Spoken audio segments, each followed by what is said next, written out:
Muy bien, en este video veremos el análisis cinemático de una máquina de lazo abierto, que es justamente la que vemos en pantalla, la cual está compuesta, bueno, pues por 4 piezas mecánicas. Como tal, pues tenemos aquí el enunciado del problema, el cual vamos a leer brevemente. El disco 3 tiene una velocidad angular constante omega 3 con respecto al cuerpo 2, es decir, esta omega. Vemos inclusive que ya nos muestran en qué dirección está el giro angular. Dice por su parte el eslabón 2, que es el que tenemos aquí denotado con el número 2 precisamente, tiene una velocidad angular constante con respecto al cuerpo 1, ¿ok? Sería esta omega que vemos señalizada en pantalla. Y bueno, finalmente el cuerpo 1 gira con una velocidad angular constante alrededor de x, ¿ok? El problema como tal, y este diagrama esquemático, que es el nombre que recibe este tipo de diagramas de las máquinas, vemos que ya nos otorga pues un sistema de referencia fijo. Ese sistema de referencia está atado al cuerpo 0. Tenemos el eje X, el eje Y y el eje Z de toda la vida. Ese sistema de referencia, bueno, pues permanece fijo, no está rotando, no se está trasladando, no está haciendo absolutamente nada más que fungir como una referencia para nosotros, en la cual vamos a comenzar a realizar mediciones importantes, pero todas referidas, o al final tratar de referirlas a este sistema fijo, que es la base como tal. Bueno, como en todo problema de cinemática, tenemos que iniciar contando las piezas del mecanismo o de la máquina. Tenemos aquí la pieza 0, que a final de cuentas es la pieza o es la estructura sobre la cual se monta el mecanismo. Recordemos que un mecanismo o una máquina pues simplemente no puede estar montada, digamos, por ahí flotando en el aire.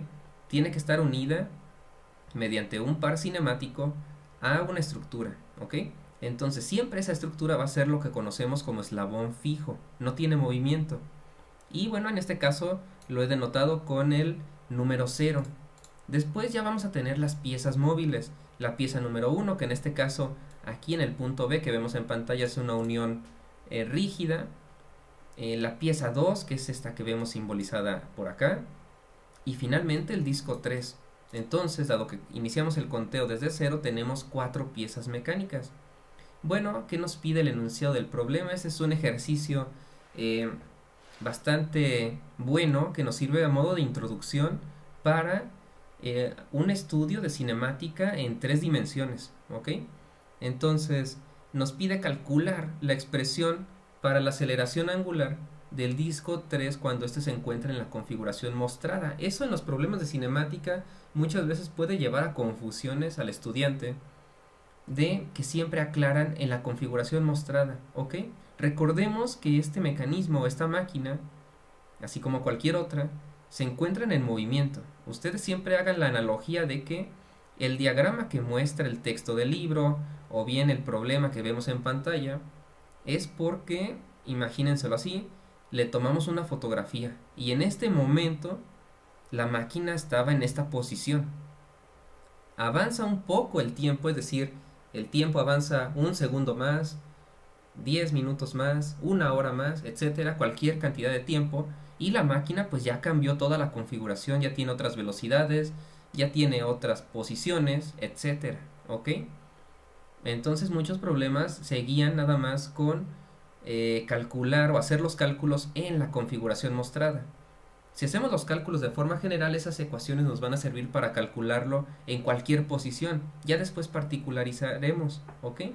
Entonces, bueno, este dibujo ya lo tengo de mejor forma, mejor dibujado en este software como tal.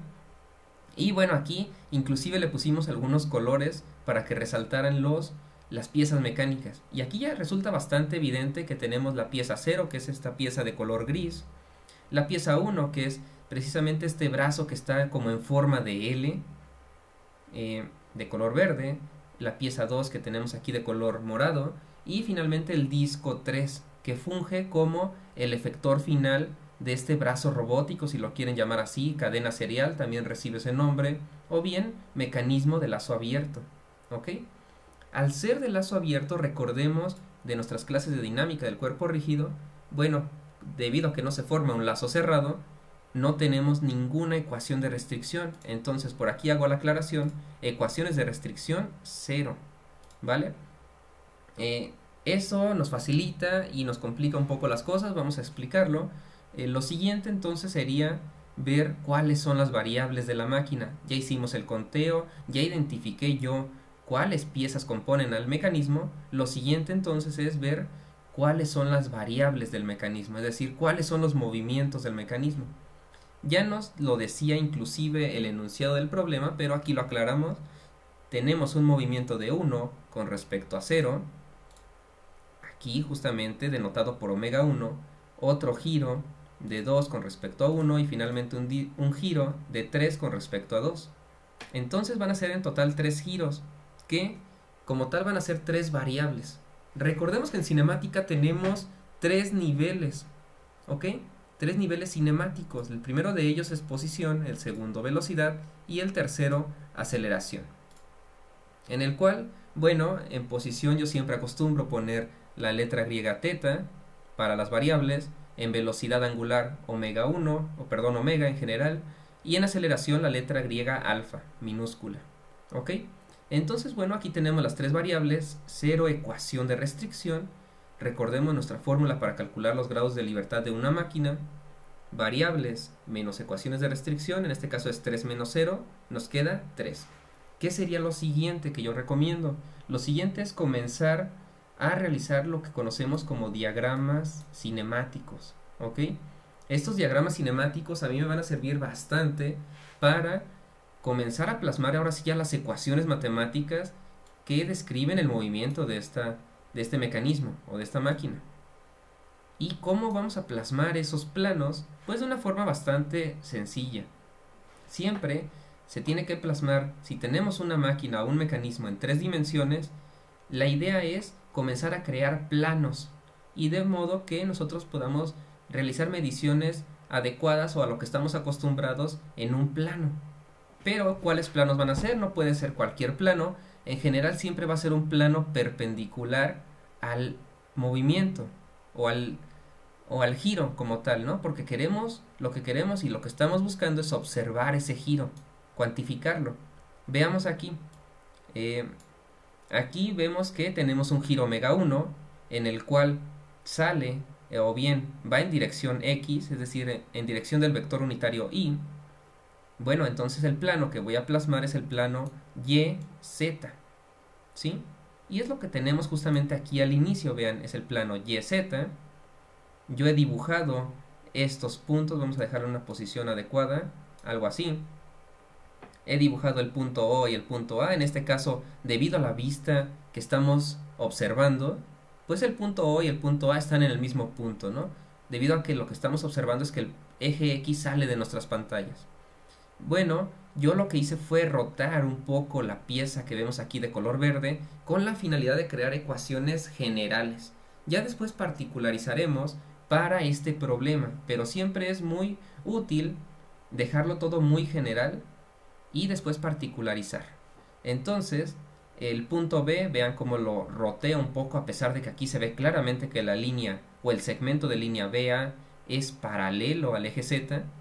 En este caso pues no lo puse paralelo, lo roteo un poco y esto me permite observar pues el giro de la primera variable que representa el movimiento de la primera parte del mecanismo, que es θ1, en el cual en este caso ustedes lo pueden medir desde cualquier eje, ya sea Y o Z, esos dos, pero en este caso yo lo decidí medir desde el eje Y. Bueno, simplemente lo que estamos midiendo es cuánto está girando la pieza verde o la línea o el segmento de línea BA. En este caso ya estamos poniendo solamente líneas y vemos que esa línea pues se extiende en forma de L en el segmento BC y también lo dibujamos aquí. Yo, digamos, para lo que les puedo recomendar es que siempre al inicio de la pieza pongamos un sistema de referencia auxiliar y al final de la pieza también, debido a que forma una L. Eso nos facilita bastante las cosas. ¿Qué más da que estemos creando muchos sistemas de referencia auxiliares? Nos va a facilitar mucho el crear las ecuaciones. Entonces, aquí inclusive hago la aclaración yo puse un sistema de referencia AB, siempre un eje o un vector unitario tiene que estar apuntando a la línea de interés y el otro eje a 90 grados, siempre. ¿Dónde está el otro eje? El otro eje aquí lo muestro en la figura, en el diagrama esquemático. Bueno, es el vector unitario Y, que en este caso no lo podemos observar porque sale de nuestras pantallas debido al plano que estamos viendo. Bueno, entonces en el punto C, como tal, también voy a poner un sistema de referencia auxiliar, que en este caso es el sistema de referencia, aquí lo vemos en la figura color morada, el sistema C de E. En este caso el vector E, vean cómo es paralelo al vector Y, tampoco lo podemos observar en este plano. Y lo que sí podemos observar es que cómo vamos a alinear estos nuevos ejes auxiliares. Bueno, un eje siempre tiene que ser como una continuación de la línea en cuestión, ¿ok? Y el otro eje pues simplemente a 90 grados. Y con eso pues de manera bastante simple vamos creando nuestros diagramas cinemáticos. Un diagrama cinemático para observar cada una de las variables. Este primer diagrama fue para observar el giro θ1, necesito otro diagrama para θ2 y otro para θ3. En realidad es muy sencillo. Para observar el giro θ2, observamos que la dirección de la velocidad angular que nos marcaba el problema está sobre esta línea, que afortunadamente, y por eso les digo que siempre tenemos que alinear nuestros ejes de esa forma, pues va en la dirección C. Aquí lo podemos observar en pantalla. Entonces ahora que yo les preguntaría, ¿qué plano es el que tenemos que observar? Pues muy fácil, el plano perpendicular a la dirección de esa velocidad angular. ¿Cuál plano? El plano de E. Entonces es lo que tenemos aquí en pantalla, el plano de E. Hacemos la aclaración que el vector unitario E siempre, no solamente en esta posición, sino que siempre va a ser paralelo al vector unitario Y. ¿Sí? Entonces, simplemente dibujamos la línea desde el punto C, que ojo, el punto C está aquí, hasta el punto D. El punto D como tal es el centro del disco. Poco a poco vamos avanzando a través de toda la máquina. Esa es la clave. Entonces, bueno, llegamos al punto D. En el punto D hay que plasmar otro sistema de ejes auxiliar. En este caso, ¿cómo le hacemos? La metodología es la misma. Ponemos un eje de referencia como si fuera a continuación de la línea y el otro eje a 90 grados, ¿ok? Después ya podríamos hacer la aclaración, por ejemplo aquí lo hago, que el producto cruz o el sistema de referencia está hecho de esta manera, es decir, si yo hago producto cruz de, veamos aquí, de cruz C, me va a dar el vector E. Es una simple aclaración que hay que hacerlo porque es un sistema tridimensional y listo. Bueno, ya una vez que llegamos al punto D, lo siguiente pues simplemente es llegar a un punto P que sería la periferia del disco con tal de observar este giro omega 3, ¿ok? Entonces ese punto P es auxiliar, puede ir en cualquier punto de la periferia del disco, pero a mí me va a servir para cuantificar qué tanto está girando el disco. En este caso vemos que el punto de partida es pues primeramente observar en qué dirección va el giro, va en la dirección del eje G que nosotros mismos lo pusimos, obviamente convenientemente en esa dirección para que nos sirviera para el siguiente diagrama cinemático. Vemos que el giro omega 3 está en la dirección de G, entonces la pregunta es ¿qué plano tengo que observar? El plano perpendicular, es decir, HF. Ese plano es precisamente el que vamos a observar aquí. Y justamente lo tenemos en pantalla, el plano HF. Aquí hacemos la aclaración que el vector unitario H siempre, no solamente en esta posición, sino que siempre, debido a cómo estamos colocando los ejes, va a ser paralelo al negativo del vector unitario C. Lo vemos en pantalla, muy fácil, veamos hacia dónde va el vector H, hacia dónde va el vector C, y no importa que la máquina se mueva, esos dos vectores unitarios siempre van a ir en dirección sobre la misma línea de acción, pero en sentido contrario, de ahí el signo negativo. Bueno, con esto ya observamos los tres giros, ya podemos iniciar a plantear nuestras ecuaciones. ¿Cómo planteamos las ecuaciones en este tipo de problemas que son tridimensionales? Lo primero de ello es utilizar la información que ya se nos viene dada en el enunciado del problema. De forma general, no particularizando, sino hacerlo de forma general. Tenemos entonces aquí los tres giros que nos decía el enunciado. Recordemos que decía, bueno, que tiene una velocidad angular constante omega 3 con respecto al cuerpo 2, una velocidad angular constante omega 2 de 2 con respecto a 1, después que de 1 con respecto al eslabón fijo. Eso es precisamente lo que tenemos aquí. Velocidad angular constante de 1 con respecto a 0, vamos a verlo, es decir, omega 1 gira en el eje X, es decir, en el vector unitario Y, y precisamente lo plasmamos aquí. Velocidad angular 2 con respecto a 1, siempre todas tienen que ser relativas al inicio, después ya estaremos volviéndolas absolutas, ese es el siguiente paso, pero primero es esto. Omega 2 gira, vamos a ver en qué eje está girando. Omega 2 está girando en el eje C. Vemos aquí en pantalla, muy fácil, por eso el primer paso es, o un paso anterior es colocar estos sistemas de referencia, y el siguiente giro, omega 3, está girando sobre el eje G. Entonces esa es la información que yo voy a poner aquí. Muy fácil. El resto es hacer velocidades angulares absolutas. ¿Ok? 1 con respecto a 0 ya es absoluta. 2 con respecto a 0 todavía no la tengo. Es muy sencilla de obtener. Omega 2 con respecto a 0 es la suma de, y vamos paso a paso, vean los subíndices. Si yo quiero llegar de 2 a 0, vamos de 2 a 1 y después de 1 a 0. Información que yo ya tenía, simplemente sustituimos. Y ya encontramos la velocidad angular absoluta del cuerpo 2 con respecto al eslabón fijo o con respecto a la estructura. Ahora el eslabón que funge como el efector final, que en este caso es el disco. Yo quiero obtener su velocidad angular absoluta, pues muy fácil, sería omega 3 con respecto a 0. Vamos paso a paso, 3 con respecto a 2, 2 con respecto a 1 y 1 con respecto a 0. Esos tres datos yo ya los tengo. Sustituimos y todo queda listo. Pero el problema no finaliza ahí. Bueno, a nosotros nos dicen, calcule una expresión para la aceleración angular del disco 3 con respecto al eslabón fijo. Entonces, lo que queremos no es velocidad angular, sino aceleración angular. Afortunadamente nosotros sabemos que la derivada de una velocidad angular, inclusive aquí lo mostramos, con respecto al tiempo, pues representa la aceleración angular. Entonces, dado que ya tenemos la expresión matemática aquí, bastaría con derivarla con respecto al tiempo, y es justamente lo que vamos a hacer. Y vamos a explicarlo paso a paso.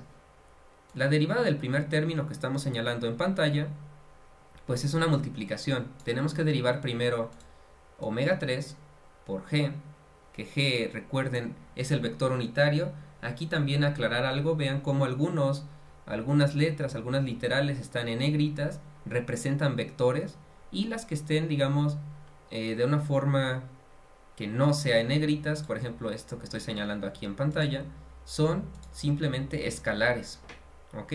Y todo aquello que veamos en negritas es la notación vectorial. Entonces, aquí en este caso, ahora es omega 3 por la velocidad del vector unitario g. Ahorita más adelante mostramos cómo derivar vectores.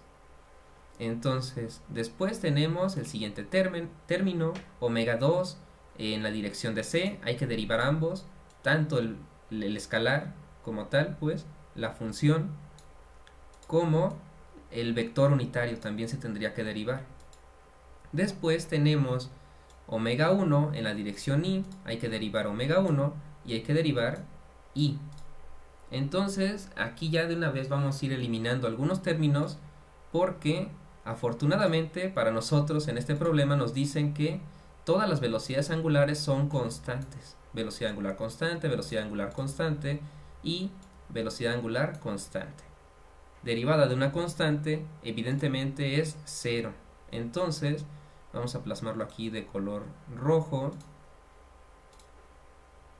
Vemos que por ejemplo, comenzando de derecha a izquierda, en este caso al revés, bueno, pues digamos la derivada del vector unitario y, que de hecho en nuestros problemas de dinámica del cuerpo rígido o dinámica de la partícula, es decir, en clases anteriores o en cursos anteriores a este curso de dinámica avanzada, ni siquiera nos preguntaban eso, ¿no? La derivada de los vectores unitarios I, J, K. Porque al final de cuentas se considera que son vectores unitarios. ¿Cuál es la magnitud del vector unitario I? Pues es 1. ¿Cuál es la dirección? Siempre vayan en esta dirección, no está cambiando, es un eje fijo. Si no tiene nada variable, pues su derivada con respecto al tiempo va a ser 0. Ahora, afortunadamente nos dijeron también que todas las velocidades angulares son constantes. Yo derivo una constante y pues evidentemente la derivada de una constante es 0. Entonces todos estos términos desaparecen debido a que son 0 o son constantes y al momento de derivarlos pues desaparecen. Solamente nos quedaríamos con estos dos términos, omega 3 por la velocidad del vector unitario g y omega 2 por la velocidad, por la derivada con respecto al tiempo del vector unitario c. Entonces vamos a ver cómo derivar vectores unitarios, variables, en dirección. Ya sabemos que el vector unitario, pues la magnitud no está cambiando, la magnitud siempre es 1. Pero en este caso son vectores unitarios variables en dirección. Vemos que esto apenas avanza unos cuantos segundos, la máquina se comienza a mover y todos los vectores unitarios, salvo aquellos que estén referidos al sistema fijo x, y, z, el resto de vectores unitarios pues cambiará de dirección, cosa que los hace variables y los hace posible obtener su derivada con respecto al tiempo. Aquí un simple recordatorio, inclusive lo pongo en este recuadro color rojo, cómo hacer un producto cruz. El producto cruz de un vector cualquiera u por, o producto cruz, un vector cualquiera otro, un vector v, es tan sencillo como obtener la magnitud del primer vector multiplicada por la magnitud del segundo vector por el seno del ángulo entre ambos vectores. Muchas veces 90 grados, pero no siempre va a ser así. ¿Y en qué dirección quedaría? En una dirección W. Pero aquí hago la aclaración que W, en este caso genérico, en este caso general, tiene que ser a fuerzas perpendicular a los vectores en cuestión, a los vectores que estamos aplicando la operación de producto cruz o producto vectorial. Bueno, ya una vez que hicimos ese ligero repaso de conocimientos, aplicamos la derivada con respecto al tiempo a los vectores unitarios que están cambiando en dirección.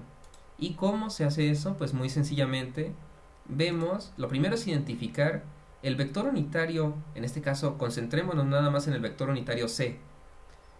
La pregunta es, ¿a qué cuerpo pertenece ese vector unitario? Vemos el diagrama y vemos que c pertenece al cuerpo 1. Bueno, entonces la fórmula es muy sencilla de aplicar, es su velocidad angular absoluta de ese cuerpo, en este caso es 1, con respecto a 0, producto cruz, el mismo vector. ¿Y cómo se hace eso? Pues de una manera bastante simple. ¿Cuál es el valor de el vector omega 1 con respecto a 0? Aquí lo tenemos señalando en pantalla, es omega 1 y lo sustituimos, producto cruz c. ¿Cómo hacemos el producto cruz? Muy fácil. Primero calculamos la magnitud, recuerden aquí esto que señalé en color rojo. La magnitud del primer vector es omega 1, la magnitud del segundo vector al ser unitario es 1, se queda omega 1 en el resultado. El resto es calcular seno del ángulo entre ambos, vemos dónde están, vemos que aquí I está apuntando hacia arriba, C hacia esta dirección, el ángulo entre ellos es 90 grados, seno de 90, debido a la definición del producto cruz, pues seno de 90 es 1, no pasa nada. Ahora hay que ver en qué dirección va a caer esa multiplicación. Y para eso hicimos todo esto de los diagramas cinemáticos. En este caso la multiplicación es, el producto cruz es entre I y C. Y lo tenemos aquí, que a su vez también está saliendo de la pantalla en este primer diagrama. Y C lo tenemos hacia acá.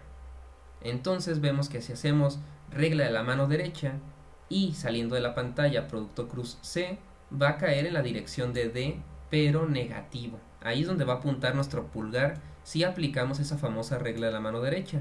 Y por eso aquí hago la aclaración. Sí va en la dirección D, pero en la dirección negativa de D. Bueno, el proceso es el mismo. Derivamos ahora el vector unitario G. ¿Cómo se deriva? La fórmula es bastante clara. Es la velocidad angular del cuerpo al que pertenece ese vector. Vamos a ver ese vector a qué cuerpo pertenece, el vector G. El vector G pertenece al cuerpo 2 como tal. Sí, está hasta el final, pero sigue perteneciendo al cuerpo 2. Entonces su velocidad angular absoluta, producto cruz el mismo vector.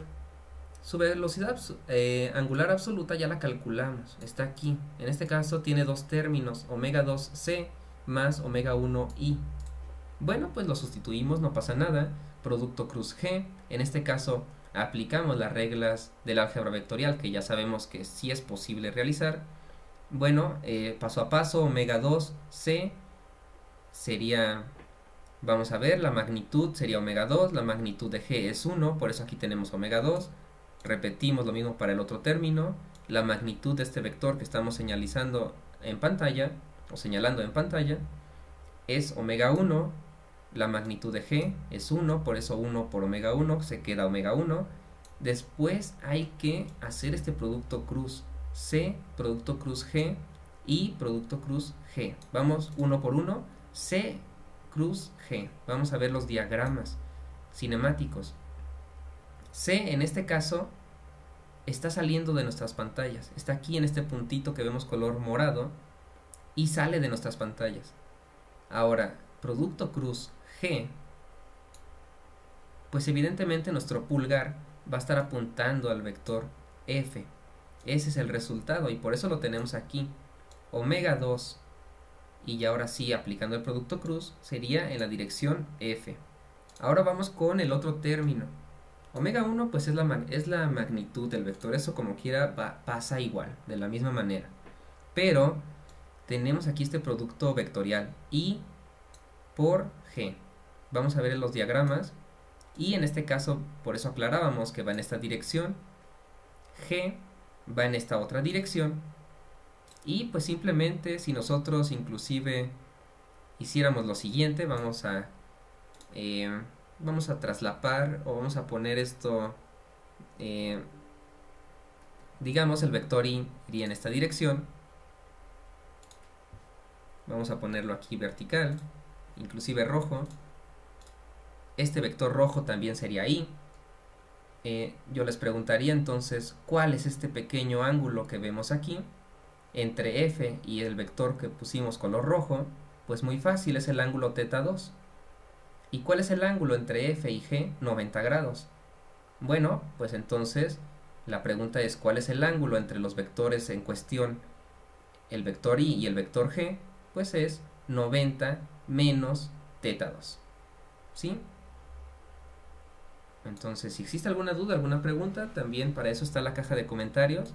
Pero en realidad, pues el ángulo entre ambos vectores no es 90 en este caso, es 90 menos θ2. Y bueno, finalmente, ¿en qué dirección cae? Es bastante sencillo de observar. Si nosotros hacemos este producto cruz del vector que pusimos aquí auxiliar, color rojo, que representa la dirección de I, producto cruz G, en este caso pues nos va a quedar un vector que entra en la pantalla. ¿Qué vector entra en la pantalla? Pues el vector menos C, ¿sí? Y lo podemos ver en las figuras más fácil. Vean, ¿cuál sería la dirección del producto vectorial I? Aquí está I, por, ¿qué habíamos dicho en este caso? Por G. Bueno, pues evidentemente nos quedaría ya sea el vector H positivo, que también estaría correcto, o el vector C negativo, porque iríamos en la dirección de H. Eso es, digamos, lo más complicado de este problema. Aquí lo tenemos, omega 1 sigue siendo la magnitud del vector, el ángulo entre los vectores es o bien la definición de producto cruz dice que es seno del ángulo entre ambos vectores, que es 90 grados menos teta 2, y en la dirección de c negativo. Esa es la parte más complicada. Ahora que ya tenemos esto, pues ya tenemos prácticamente el problema resuelto. Ya nada más es acomodar en los resultados. Bueno, entonces vemos aquí que todos los otros términos se habían cancelado debido a que eran 0, sus derivadas eran 0, pero nos quedaba omega 3 por la derivada del vector g. Omega 3 por la derivada del vector g. Entonces, aquí abajo vemos cómo lo sustituimos. Tenemos omega 3, la derivada del vector g es todo esto que señalizamos en pantalla.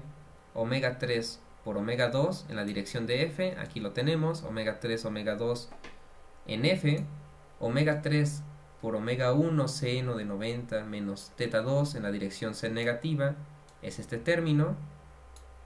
Y bueno, el otro término era omega 2 por la derivada del vector c. Omega 2 por la derivada del vector c, que es esto, pues es el primer término, o menos omega 2, omega 1 en la dirección d. Finalmente, esta es la expresión general. Suponiendo que no nos dijeran en esta posición estás de esta forma, tome estos datos de esta forma o datos numéricos, bueno, aquí cerraríamos el problema. Esta es la solución general. Ahora nos piden particularizar para la posición que estábamos viendo en este diagrama, en este dibujo. Y bueno, pues esos datos simplemente nos los da el enunciado del problema. Nos dice que teta 1 es 270 grados, que teta 2 es 0, que teta 3 en este caso no importa, es un valor genérico. Lo que sí recordemos es que omega 1, omega 2 y omega 3 eran constantes. Tampoco nos dice cuánto valen, pero que son constantes. El hecho de que sean constantes, pues alfa 1, alfa 2 y alfa 3 se vuelven 0, cosa que ya lo sustituimos anteriormente. Ahora, en esta posición mostrada nos queda ver cómo podemos relacionar los ejes fijos con los ejes móviles. Y vemos que tenemos que relacionar el vector D, el vector C y el vector F. Entonces vamos a ver esos vectores en qué posición están. D está apuntando hacia acá. Obviamente va en la dirección negativa del eje Z. F va en esta dirección vertical, pues va en la dirección de X. Y el otro, ¿cuál sería? Sería el vector C. Pues C observamos que va paralelo y en el mismo sentido que Y. Entonces es las sustituciones que estoy haciendo aquí. D va en el vector unitario menos K, C va en Y, o sea en J, y F iba en X, o sea en el vector unitario Y. Sustituimos, aquí sustituimos que teta 2 es 0, seno de 90 es 1, y pues nos queda este resultado bastante simétrico. Y este ya sería el resultado final para este problema en particular. Si existe alguna duda o alguna pregunta, puedes dejarlo abajo en los comentarios. Y bueno, así es como se analiza de forma general cualquier máquina o cualquier cadena serial en 3 dimensiones. Como tal, no hemos visto la posición, pero sí hemos analizado ya velocidad y aceleración.